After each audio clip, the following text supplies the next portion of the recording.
दोस्तों नमस्कार, good morning, जय हिंद, वेलकम टू माय पाठशाला। दोस्तों मेरा नाम है Anurag Sharma. SSC CGL exam में मैथ में मैंने 200 में से 200 स्कोर किया है, जो नॉर्मलाइज होकर हो गया था 244.44। माय पाठशाला पे आपका बहुत बहुत बहुत स्वागत है। कैसे हैं आप सब लोग? दोस्तों सिलेक्शन पोस्ट फेज 12 का हमारा नोटिफिकेशन नहीं आया। ठीक है, सबसे बड़ा जो सबसे अपेरेंट रीजन यहाँ पर साफ साफ जो दिख रहा है वो यही है कि वेंडर का इशू चल रहा है। वेंडर इशू क्या है, वेंडर क्या होता है, थोड़ा सा मैं आपको बताता हूँ। वेंडर वो इंस्टीट्यूशन है जो कि हमारा एग्जाम कंडक्ट कराता है, जो कि अब तक जो संस्था थी वो कौन सी थी, टीसीएस हमारा एग्जाम कंडक्ट करा रही थी एसएससी के सारे। ठीक है, तो अभी एसएससी ने जो टेंडर निकाले थे उसमें एसएससी 2024 में क्या चाहती है कि एग्जाम कंडक्ट कराने वाली बॉडी अलग हो, ठीक है, पेपर सेट करने वाली बॉडी अलग हो, और जो मॉनिटर करते हैं पूरे एग्जाम को वो अलग हो। इसके लिए अलग अलग टेंडर जो है एसएससी ने निकाले, और अभी तक जो वेंडर है, जो कौन एग्जाम हमारा जो है कंडक्ट कराएगा और कौन पेपर को सेट करेगा, ये अभी डिसाइड नहीं हुआ है। हो सकता है टीसीएस ही रहे, हो सकता है वेंडर हमारा चेंज हो जाए, जो पेपर सेट करने वाला इंस्टीट्यूशन है वो चेंज हो जाए, एनटीए हो जाए, सीफी हो जाए, जो भी है वो पता चल जाएगा हमें जल्दी, और उसके बाद ही शायद हमें ये सब फाइनल होने के बाद ही नोटिफिकेशन देखने को मिले।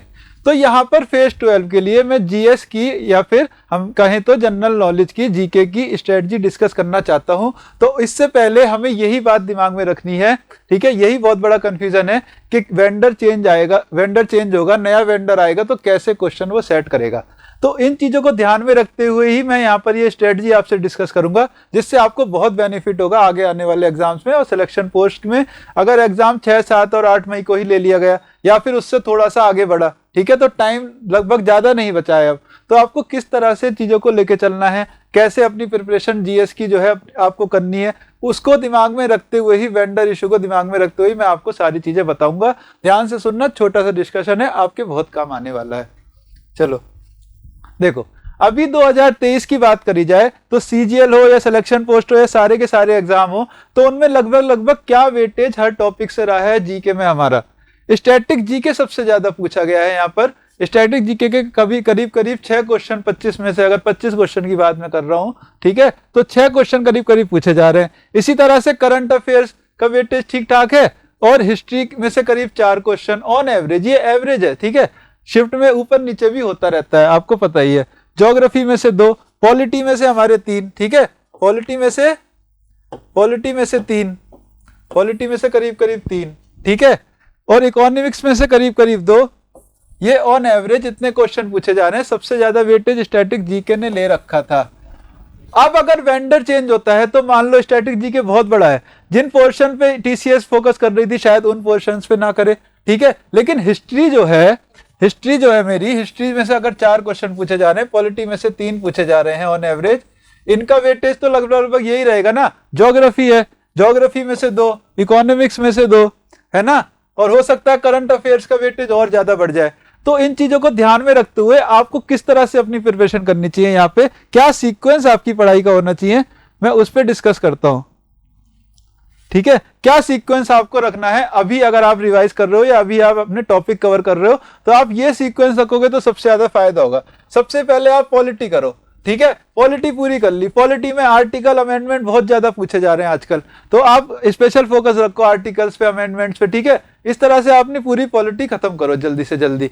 उसके बाद आप हिस्ट्री पे आओ, ठीक है, हिस्ट्री कर ली। हिस्ट्री का भी क्या सीक्वेंस रहना चाहिए, अगर आपको मॉडर्न आसान लगती है तो पहले मॉडर्न कर लो, एंशिएंट कर लो, और फिर उसके बाद मिडिवल कर लो, ठीक है। एंशिएंट को अच्छे से करना है, एंशिएंट के क्वेश्चन बहुत अच्छे पूछे गए हैं, जैसे विजयनगर एम्पायर पे बहुत ज्यादा क्वेश्चन आए, इंडस वैली सिविलाइजेशन, उन चीजों को आपको ध्यान में रखते हुए चीजों को करना होगा, है ना। और हिस्ट्री इस तरह से आप कवर करके उसके बाद ज्योग्राफी कर लो। ज्योग्राफी के बाद आप साइंस को उठाओ, ठीक है, ज्योग्राफी के बाद आप साइंस को उठाओ, और उसके बाद आप इकोनॉमिक्स पे आओ। पूरा साइंस करते हुए आप इकोनॉमिक्स पे आओ, और इकोनॉमिक्स में तो लिमिटेड चीजें करनी है आपको, बेसिक टर्म्स और वो सारी चीजें आपको करनी होंगी। उसके बाद मैं कहूंगा आप स्टैटिक जीके पे आओ, क्योंकि स्टैटिक जीके बहुत बड़ा है, वो शुरू करोगे तो वो खत्म नहीं होगा, और ये सारी चीजें पहले करोगे तो ज्यादा फायदे में रहोगे, क्योंकि अगर वेंडर चेंज भी होता है तो आपको उससे कोई नुकसान नहीं होगा, ठीक है। स्टैटिक जीके के पोर्शन को आप बाद में कवर कर लोगे तो आप यहाँ पे ज्यादा फायदे में रहोगे, और चीजें जल्दी भी खत्म होंगी, ठीक है, चीजें जल्दी भी खत्म आप कर पाओगे। अगले जो मतलब मैं यहाँ पर डिस्कस करूंगा आपसे कि अगर वेंडर चेंज नहीं हो रहा है, अगर ट्रेंड सेम रह रहा है, नया वेंडर भी सेम ट्रेंड पे ही क्वेश्चन पूछ रहा है जो कि एसएससी का अभी ट्रेंड है, तो उसके हिसाब से आपको किन एरियाज पे ज्यादा फोकस करोगे तो फायदे में रहने वाले हो। ठीक है, स्पोर्ट्स के बहुत ज्यादा क्वेश्चन पीछे से पूछे गए। स्पोर्ट्स में कौन कौन सी टर्म होती है, कौन सा स्पोर्ट कहाँ का है, ठीक है, और कौन से इसमें जो है स्पोर्ट्स में अवार्ड दिए जाते हैं, सारी की सारी चीजें पूछी गई है। किसने क्या जीता, कौन सा, ठीक है, कौन सा कप किससे रिलेटेड है, डेविस कप किससे रिलेटेड है, इस तरह के क्वेश्चन, संतोष ट्रॉफी किससे रिलेटेड है, सारे के सारे पूछे गए हैं। ठीक है, अर्जुन अवार्ड रिलेटेड पूछे गए, सारे स्पोर्ट्स से रिलेटेड बहुत क्वेश्चन पूछे गए पीछे से। तो स्पोर्ट्स आपको अच्छे से करना है। स्पोर्ट्स गवर्नमेंट स्कीम का तो मुझे ये ऑब्वियस सी बात है, बताने वाली बात नहीं कि गवर्नमेंट स्कीम कितनी इंपॉर्टेंट है। बहुत ज्यादा क्वेश्चन यहाँ से हमारे पूछे गए। डांस फेस्टिवल से तो पिछले सालों में बहुत एसएससी ने जोड़ दिया है, हर तरीके के रीजनल डांस फेस्टिवल सारे के सारे पूछे गए यहाँ पर, है ना।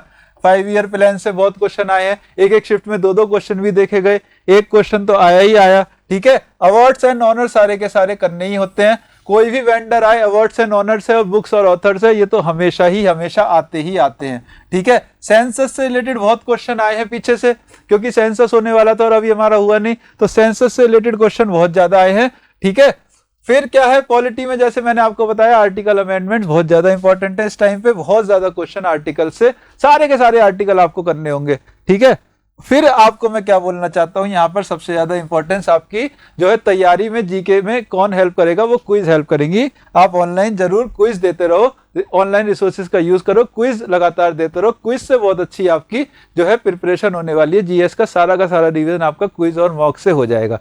तो ये कुछ जो इंपॉर्टेंट टॉपिक थे, ठीक है, अगर आप इन पे ज्यादा ध्यान दोगे तो आप अच्छा स्कोर कर पाओगे। जैसे कि स्पोर्ट्स, गवर्नमेंट स्कीम्स, इन पे आप अवार्ड्स एंड ऑनर्स पे थोड़ा ज्यादा ध्यान दो, बुक्स एंड ऑथर्स पे, ठीक है, 5 ईयर प्लान पे, इन पे ज्यादा ध्यान दो। ठीक है, और जो कि मैंने आपको सीक्वेंस पीछे बताया, आप उस सीक्वेंस से पढ़ाई करो, तो अभी यहाँ पे आपका सिलेबस भी जल्दी कवर होगा और आप जो है घाटे में नहीं रहोगे। अगर वेंडर चेंज भी होता है तब भी आपको कोई नुकसान नहीं होगा अगर आप ये सीक्वेंस फॉलो करोगे। ठीक है, तो ये वेंडर इशू को ध्यान में रखते हुए और अभी के करंट सिनेरियो को ध्यान में रखते हुए मेरी तरफ से जीके की स्ट्रेटजी थी आप लोगों के लिए कि अगर सिलेक्शन पोस्ट एग्जाम को आप टारगेट कर रहे हो, जो कि 2 महीने के लगभग मेरे पास टाइम है, 2-2.5 महीना अगर आगे भी बढ़ता है तो इतना ही रहेगा, तो आप किस तरह टारगेट कर पाओगे, किस तरह आप मैक्सिमम स्कोर जीएस में कर सकते हो, ये एक छोटी सी स्ट्रेटजी मैंने आपको साथ डिस्कस करी। बहुत इंपॉर्टेंट था ये चीज डिस्कस करना मेरे लिए, इसीलिए मैं आपके साथ ये वीडियो शेयर की है। तो दोस्तों, सिलेक्शन पोस्ट एग्जाम के लिए सुबह 10 बजे हम मैथ की सीरीज लाइव करते हैं, है ना। मैथ के बहुत अच्छे से वहां पर रिस्पॉन्स आ रहा है, बच्चे बहुत अच्छा आंसर करते हैं। वो 25 क्वेश्चन का वो हमारा सेट रहता है, जो कि सारे प्रीवियस ईयर क्वेश्चन यहाँ पर रहते हैं और एग्जाम में एक्सपेक्टेड पेपर कैसा आ सकता है उस हिसाब से वो सेट है। और डेली हम अलग अलग कॉन्सेप्ट को कवर करते हुए वो 25 क्वेश्चन का सेट वहां पे मैं तैयार करता हूं, जिससे कि आपके सारे कॉन्सेप्ट भी कवर हो जाएं और टाइम लिमिट में आपकी प्रैक्टिस भी हो, सारे के सारे क्वेश्चन एक साथ आए, तो आप अभी से मेंटली प्रिपेयर्ड रहो एग्जाम के लिए। ठीक है, तो सुबह 10 बजे वो सीरीज लाइव होती है डेली और बहुत अच्छे से सारे के सारे बच्चे आंसर करते हैं, बहुत एंथुसियाज्म के साथ वो सीरीज चल रही है। आप भी सुबह 10 बजे जरूर लाइव रहा करो मेरे साथ और सारे क्वेश्चन मेरे साथ किया करो। ठीक है, तो हम मिलेंगे कल सुबह 10 बजे माई पाठशाला पर लाइव, ठीक है, अपने मैथ के नए प्रैक्टिस सेट के साथ। तब तक के लिए good bye, tata, take care, जय हिंद।